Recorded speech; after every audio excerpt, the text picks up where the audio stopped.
Expert India YouTube channel पर आप लोगों का स्वागत है।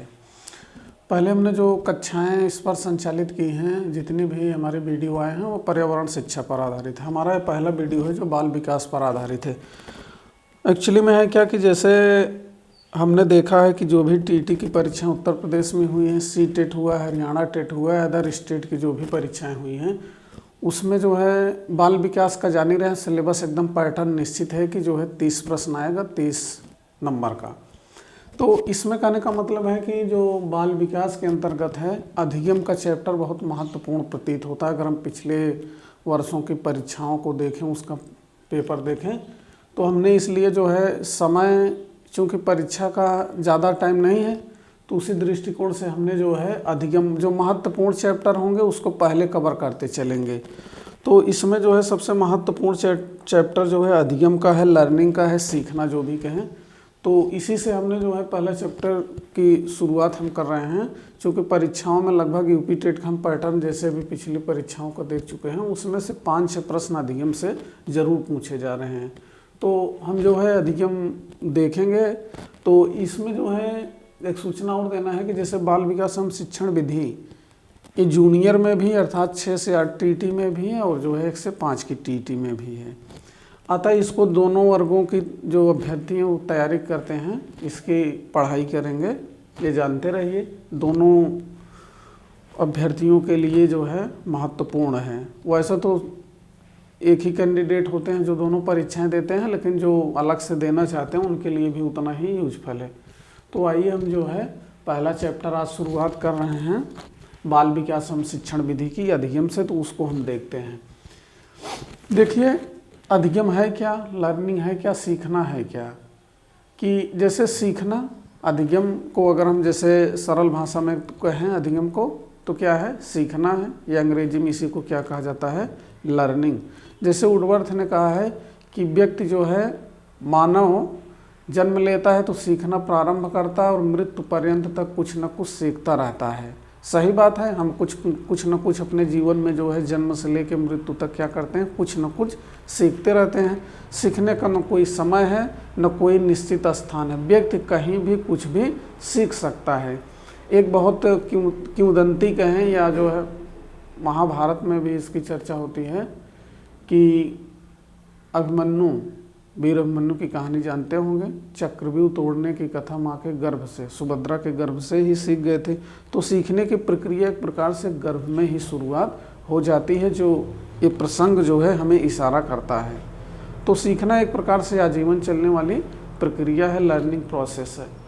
तो इसी में हम देखते हैं परिभाषा क्या है, विभिन्न परिभाषाओं जो विद्वान परिभाषा दिए हैं सीखने का या अधिगम का, उसकी चर्चा करेंगे। परिभाषाओं से भी जो है एक आध प्रश्न पूछ लिया जाता है। तो पहली परिभाषा कौन सी है, गेट्स एवं अन्य के अनुसार, अर्थात इसमें गेट्स हैं चिंतक और जो है अन्य जो है इसमें विद्वान हैं। तो इनकी परिभाषा क्या है, इनकी परिभाषा में अनुभव तथा प्रशिक्षण के द्वारा व्यवहार का उन्नयन, किसके द्वारा, अनुभव और प्रशिक्षण के द्वारा। यह तो अनुभव के द्वारा होगा, व्यक्ति स्वयं अनुभव लेगा या किसी प्रकार का उसको प्रशिक्षण ट्रेनिंग दिया जाएगा, उसके माध्यम से जो व्यवहार में उच्चीकृत होगा, अर्थात उसका व्यवहार उच्चीकृत होगा अनुभव और प्रशिक्षण लेने के बाद, तो वही क्या होगा, अधिगम कहा जाएगा। परिभाषा परीक्षा में टेट में आ चुका है। स्किनर की परिभाषा, BF स्किनर की परिभाषा जो है ये क्या है, अधिगम व्यवहार में उत्तरोत्तर अनुकूलन है। ये क्या है, अधिगम व्यवहार में क्या है, उत्तरोत्तर अनुकूलन है। अर्थात हम जो भी कुछ सीखते हैं, जो भी कुछ जानते हैं, वो हमारे व्यवहार में क्या हम उसका यूज करते हैं, समायोजन करते हैं, उसके साथ अनुकूलन की क्रिया करते हैं। तो वो क्या है, एक इसकी प्रक्रिया है जो अनुकूलन की प्रक्रिया मानी जाती है स्किनर के अनुसार। अगला परिभाषा है गिलफोर्ड के अनुसार, व्यवहार के कारण व्यवहार में आया कोई परिवर्तन अधिगम है। अर्थात व्यवहार कुछ चीज़ें हम जो सैद्धांतिक रूप से पढ़ते हैं, कुछ हम व्यवहारिक रूप से सीखते हैं, तो व्यवहार के कारण व्यवहार में जो परिवर्तन आएगा वो अधिगम है। परिभाषा इम्पॉर्टेंट है, इसको भी याद रखिए। अब हम परिभाषाओं और उपयुक्त बातों के एक कंक्लूजन पर आते हैं, एक निष्कर्ष पर आते हैं कि वाकई अधिगम है क्या, अधिगम की प्रकृति क्या है। तो इसकी चर्चा हम करेंगे। नंबर 1 में क्या आता है, निष्कर्ष, जिसको हम कह सकते हैं अधिगम सकारात्मक और नकारात्मक दोनों होता है। अर्थात अधिगम क्या होगा, सकारात्मक भी हो सकता है, नकारात्मक भी हो सकता है, अच्छा भी हो सकता है, बुरा भी हो सकता है। दोनों प्रकार के जो परिवर्तन होगा व्यवहार में वो क्या होगा, सकारात्मक नकारात्मक दोनों हो सकता है। सीखना व्यवहार में परिवर्तन है। सीखना क्या है, बिहेवियर चेंज है। व्यवहार में परिवर्तन को कहा जाता है, परंतु सभी तरह के व्यवहार परिवर्तन को सीखना नहीं कहा जा सकता। महत्वपूर्ण चीज़ है बिहेवियर चेंजिंग का मतलब सीखना व्यवहार में हमारे परिवर्तन ला देगा। उपयुक्त परिभाषाओं में भी यही बताया गया है। तो इसमें परंतु सभी तरह के व्यवहार परिवर्तन को हम सीखना नहीं मानेंगे। सभी प्रकार के व्यवहार कौन सीखना नहीं माना जाएगा, जिसमें थकान हो, थकान के कारण दवा खाने से बीमारी हो, परिपक्वता हो आदि के कारण आए व्यवहार परिवर्तन को हम सीखना नहीं कह सकते। अर्थात थकान, दवा खाना, बीमारी, परिपक्वता आदि के कारण व्यवहार में आए परिवर्तन को हम सीखना नहीं कह सकते। इसका सबसे अच्छा उदाहरण है जैसे एथलीट, कभी कभार हम ओलंपिक या जैसे वर्ल्ड लेवल के प्रतियोगिताओं में देखते हैं कि कई जो है एथलीट क्या करते हैं, मादक द्रव्यों का सेवन करके अपने प्रतिद्वंदी से आगे निकल जाते हैं, प्रतियोगिता जीत लेते हैं। लेकिन बाद में शिकायत मिलने पर या संदेह होने की स्थिति में जब डोपिंग टेस्ट होता है तो मादक द्रव्य का पॉजिटिव आ जाता है। जब उनके यूरिन का टेस्ट लिया जाता है तो क्या होता है, पदक बाद में उनको वापस ले लिया जाता है। तो यही क्या होता है कि दवा खाने के कारण, मादक द्रव्य सेवन करने के कारण क्या होता है, उनके अपना प्रदर्शन सुधार तो लेते हैं, लेकिन यह व्यवहार का परिवर्तन कैसा हो गया, इसमें अगर दवा खाने के कारण, तो उसको जो है सीखना, लर्निंग की प्रोसेस के अंतर्गत उसको सम्मिलित नहीं किया जाता है।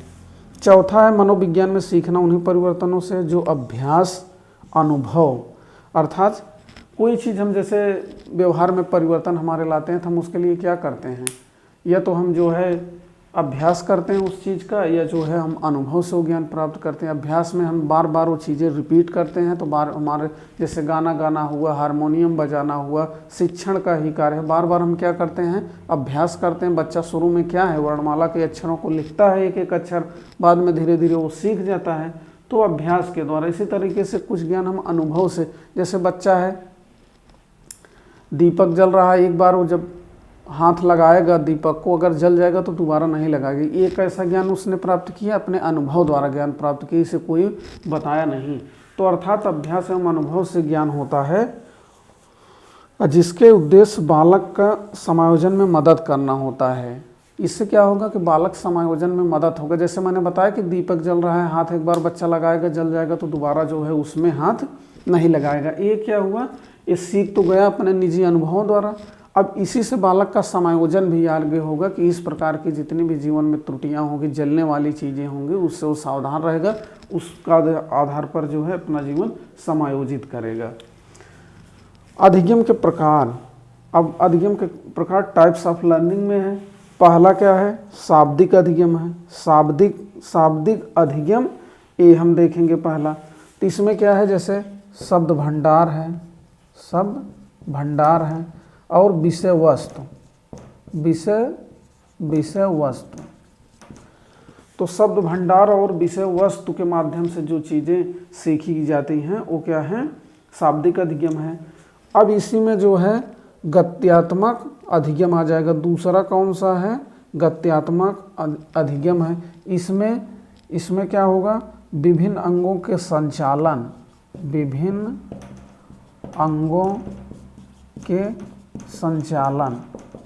या कह दें शारीरिक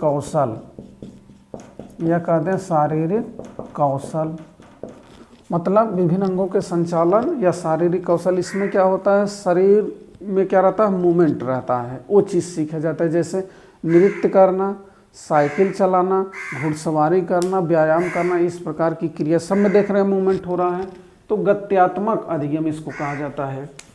अगला है समस्या समाधान अधिगम। समस्या समाधान अधिगम क्या है, जीवन में मानव के बहुत सी समस्याएं आती हैं, उनको निपटने के लिए स्वयं अपना ज्ञान व अनुभव का प्रयोग करता है। तो उस समय काम आती हैं जब जो है समस्या समाधान हमारे जीवन में कोई आता है, हम समस्या का समाधान करते हैं। तो इस प्रकार का अधिगम काम करता है। तो इसको याद रखिएगा, शाब्दिक अधिगम, गत्यात्मक अधिगम और समस्या समाधान अधिगम। एक प्रकार से हम थोड़ा बैक से फिर देख लेते हैं कि सीखना क्या है, जीवन चलने वाली प्रक्रिया। मानव अपने जो है जन्म से लेकर मृत्यु तक कुछ न कुछ जो है सीखता रहता है। अब परिभाषा में आ जाते गेट्स सामान्य के अनुसार, ये परिभाषा आप लोग देख लेंगे। पूरा इसका निष्कर्ष कहने का मतलब है कि सीखना सकारात्मक और नकारात्मक दोनों हो सकता है। सीखना व्यवहार में परिवर्तन को कहा जाता है, परंतु सभी प्रकार के व्यवहार के परिवर्तन को नहीं कहा जाएगा। जैसे हमने जो है कोई दवा खा ली, थकान है, कोई बीमारी है, परिपक्वता है। परिपक्वता का मतलब मेच्योरिटी से जो चीज़ें हम सीख लेते हैं। अभी हमने एथलीट का एक उदाहरण बताया कि मादक द्रव्यों के सेवन से अपने व्यवहार में परिवर्तन लाते हैं, तो लर्निंग में नहीं सम्मिलित किया जाता है। इसी तरीके से मनोविज्ञान में सीखना उन्हीं परिवर्तनों को कहते हैं जो अभ्यास और अनुभव से जो है हम सीखा। हमने इसमें जलते दीपक द्वारा बच्चे के छूने को बताया। तो ये सब क्या है, एक शब्द यहाँ सुन लेते हैं, परिवर्तन जान लेते हैं, परिवर्तन और परिमार्जन का। देखिए इसमें है क्या कि जैसे ये सकारात्मक नकारात्मक दोनों हो सकता है, लेकिन ये केवल सकारात्मक होगा। ये परिवर्तन लर्निंग में आता है, अधिगम में आएगा कि परिवर्तन जो है, परिवर्तन शब्द चेंज जिसको कहते हैं, ये क्या है, मॉडिफिकेशन है। ये क्या है, मॉडिफिकेशन है। दोनों में बहुत महत्वपूर्ण अंतर है, इसको जानते रहिएगा। बार बार कई जगह आपको सुनने समझने को मिलेगी इस चैप्टर में। तो चेंज क्या है, ये लर्निंग में होता है, ये सकारात्मक नकारात्मक दोनों हो सकता है। परिमार्जन क्या है, केवल सकारात्मक होगा शिक्षा में। जैसे शिक्षा की जो भी परिभाषा दी गई है विभिन्न शिक्षा शास्त्रियों द्वारा, उसमें व्यवहार के परिमार्जन की बात की गई, परिवर्तन की कहीं बात नहीं की गई है। तो दोनों शब्दों में अंतर रखिएगा। परिवर्तन सकारात्मक नकारात्मक दोनों हो सकता है, लेकिन परिमार्जन हमेशा जो है सकारात्मक होगा। अब आइए अगले पॉइंट पे हम चलते हैं कि अधिगम को प्रभावित करने वाले कारक कौन से, अधिगम को कुछ प्रभावित करेंगे कारक फैक्टर होंगे, उसके बारे में हम चर्चा करेंगे। तो इसमें क्या है, पहला कारक कौन प्रभावित करेगा, पूर्व अधिगम। पूर्व अधिगम का मतलब पहले सीखी हुई बातों को। देखिए हम जब बच्चे को कोई चीज़ पढ़ाते हैं तो जीरो से शुरुआत नहीं होती है, कुछ न कुछ बच्चा जानता रहता है, उसी के आधार पर हम उसको सिखाने की कोशिश करते हैं। तो अध्यापक इस सिद्धांत को जो है कैसे यूज करेंगे, देखिए एक चीज़ और यहाँ जान लीजिए कि अगर ये चीज़ें पढ़ाई गई हैं, सिलेबस में रखा गया है, तो आपको जो है साइकोलॉजी का भी जो है ज्ञान होना चाहिए। टीचर होंगे तभी तो विभिन्नताओं का, बच्चों के जो टैलेंटेड हैं उनकी स्किल्स को, मंद बुद्धि के बालक अगर उसमें आ गए हैं एक दो ठे, तो सबको डिवाइडेशन करके आप एक अच्छे निष्कर्ष पर पहुंच सकते हैं। मनोविज्ञान का सहारा लेके अपने शिक्षण कार्य को प्रभावी बना सकते हैं। इसलिए सिलेबस में रखा गया, इसलिए नहीं रखा गया कि रट के आप परीक्षा पास कर लीजिए। तो प्रभावी शिक्षक बनना है तो इन सब चीज़ों का एक बैलेंस में आपको जानकारी भी होना चाहिए। तो पूर्व अधिगम की चर्चा हो रही है, तो पूर्व अधिगम में अर्थात हम ज्ञान से जीरो की शुरुआत पढ़ाने से नहीं करते, बल्कि बच्चा कुछ जानते रहता है, उसी कनेक्टेड आधार पर हम जो है आगे बढ़ते हैं। जैसे इसमें क्या कह दिया जाता है, ज्ञात से अज्ञात की ओर, ज्ञात से अज्ञात की ओर। इसीलिए जो है देखते हैं कि जब पढ़ाया जाता है, बीएड हो बीटीसी हो, तो उसमें क्या करता है, लेसन प्लान पाठ्य योजना बनवाया जाता है और प्रस्तावना के प्रश्न रखा जाता है। प्रस्तावना के प्रश्नों में यही तो पढ़ाया जाता है कि हम जो है बच्चे के पिछले ज्ञान के आधार पर हम जो है उसका टेस्टिंग करते हैं, कनेक्ट करते हैं नॉलेज, तब हम जो है पाठ विस्तार करते हैं। तो वही इसमें क्या, ज्ञात से अज्ञात की ओर बच्चे को पढ़ाना चाहिए। विषय वस्तु क्या है, विषय वस्तु महत्वपूर्ण है। सिलेबस में ऐसी विषय वस्तु नहीं रखी जानी चाहिए जो बच्चे के जनजीवन से बहुत दूर की विषय वस्तु, अर्थात अगर हम बच्चे के जनजीवन से जुड़ी विषय वस्तु रखें तो बच्चा जल्दी सीख लेगा, नहीं तो क्या होगा, उसको सीखने में बहुत टाइम लगेगा या रुचिकर हो सकता है उसको सीखे भी ना। तो विषय वस्तु का महत्वपूर्ण होता है। अब इसमें जो है शारीरिक और मानसिक स्वास्थ्य दोनों एक में देख लीजिए। शारीरिक और मानसिक स्वास्थ्य देखिए ऐसी स्थिति है जिसमें जिस बच्चे का शारीरिक और मानसिक स्वास्थ्य अच्छा होगा वो किसी भी विषय वस्तु को चाहे कठिन हो बहुत अच्छे से सीख लेता है। लेकिन वही जो है जिनका शारीरिक मानसिक स्वास्थ्य अच्छा नहीं होगा उनको सरल से सरल चीज़, सरल से सरल भी विषय वस्तु भी क्या होगा, सीखने में बहुत टाइम लगता है। इसलिए बच्चे को शारीरिक और मानसिक स्वास्थ्य के लिए जो है विद्यालय परिवार को जो है एक सही मार्गदर्शन में काम करना चाहिए, तो बच्चे को हम जो है एक अच्छी शिक्षा जो है प्रदान कर सकते हैं। अब अधिगम की इच्छा देखिए, अगर अधिगम की इच्छा किसी के ना विल टू लर्न की, अगर किसी के अंदर सीखने की इच्छा ही ना हो तो उसको सिखाया नहीं जा सकता है। तो बच्चे को मेंटल रूप से सीखने के लिए प्रिपेयर करने के लिए सबसे बड़ा उत्तरदायित्व तो परिवार और अध्यापक का है। तो अध्यापक और परिवार को मिल के जो है बच्चे को प्रेरित करना चाहिए सीखने के लिए। तो अधिगम की इच्छा हो गई। प्रेरणा, मोटिवेशन जो है सबसे महत्वपूर्ण है। ये क्या है, मोटिवेशन, प्रेरणा सबसे महत्वपूर्ण है। किसमें, सिखाने में, प्रभावित करने वाले कारक में। अगर जो है प्रेरणा किसी के अंदर नहीं है तो वो सीखेगा नहीं। अगर मान लीजिए अध्यापक की क्या भूमिका होगी इसमें, अगर किसी छात्र के अंदर प्रेरणा ना हो, आप पढ़ा रहे हैं, किसी के अंदर प्रेरणा ना हो, अंदर से मोटिवेशन उसको ना मिले, तो मोटिवेशन हमको देना बहुत ज़रूरी होता है कक्षाओं में। मोटिवेशन हम देंगे कैसे? जैसे हम प्रशंसा करें। भाई प्रशंसा हम बच्चे की कर सकते हैं, हम उसको प्रोत्साहित कर सकते हैं। जैसे कोई प्रश्न बताया और बच्चे नहीं बता पाए तो हम उसको प्रोत्साहित करेंगे और मोटिवेट करेंगे कि और अच्छे से पढ़ाई करे और बातों को रख सके। और जो है प्रतिद्वंदिता हम उसके अंदर ला सकते हैं, बच्चों के अंदर जो कक्षा के बच्चे हैं। और महत्वाकांक्षा, ऐसा नहीं है कि महत्वाकांक्षा प्रतिद्वंदिता बहुत असीमित दायरे में हो जाएगा। अध्यापक की भूमिका है एक, उसमें रहेगा केवल मोटिवेशन तक ही सीमित रहेगा, मोटिवेट उनको करेगा। इन्हीं समझे प्रशंसा कर सकता है, प्रोत्साहित कर सकता है, प्रतिद्वंदिता उनमें ला सकता है, महत्वाकांक्षा उनमें विकसित कर सकता है। तो प्रेरणा पूरे अधिगम का प्राण तत्व है। इसी के माध्यम से अधिगम की प्रक्रिया क्या होती है? गतिमान होती है। थकान क्या है? थकान सभी जान रहे हैं कि जैसे मान लीजिए कि बच्चा सुबह सुबह जब स्कूल आता है, एकदम व्यवहारिक भाषा में बता रहा हूँ, बहुत किताबी भाषा नहीं, तो थकान है। बच्चा जैसे विद्यालय सुबह आता है तो बहुत स्फूर्तिमान रहता है, कोई भी बात जो है कठिन से कठिन बात जल्दी सीखने की कोशिश करता है, रुचि रहता है, सीख भी जाता है। लेकिन जैसे जैसे समय बीतता जाएगा, थकान होगी, बच्चे हैं, तो ये क्या करना चाहिए? जब हम विद्यालय की समय सारणी बनाते हैं तो उसमें जो है बच्चों को सरल से, जैसे कठिन विषय पहले रखें, फिर सरल विषय रखें। और क्या करें? उनके जो है रेस्ट के लिए, आराम के लिए भी कुछ टाइम टेबल में स्पेस देना चाहिए।